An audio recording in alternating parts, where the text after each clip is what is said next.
On est sur le secteur de Vidrita, le premier tronçon gravel de cette 6e étape du Giro.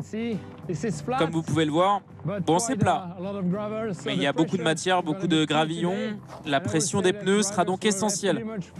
Je dirais que les coureurs ont à peu près 4,5 bars dans chaque pneu pour éviter les crevaisons et les chutes. Il faudra être bien placé, comme je le suis ici. Parce que quand vous êtes devant, vous pouvez choisir votre ligne. Et la meilleure façon de rouler ici, c'est en fait de faire comme les voitures. Si vous allez au milieu, c'est assez mou. Et donc après, vous pouvez perdre votre adhérence et tomber. Le mieux, c'est donc de suivre les traces des voitures et d'essayer d'aller le plus vite possible. Le début du secteur était là-bas.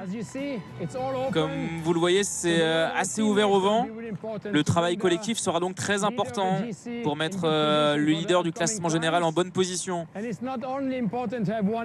C'est pas seulement important d'en avoir un devant, c'est aussi important d'en avoir un derrière vous, au moins un équipier pour vérifier si vous n'avez pas de crevaison ou de problème mécanique. Avec un peu d'asphalte jusqu'au secteur suivant, Bagnaia.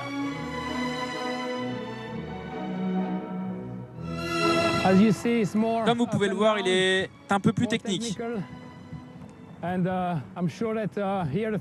Et je suis quasiment certain que le premier coureur qui va avoir des difficultés va en fait créer des cassures dans le peloton. Donc soit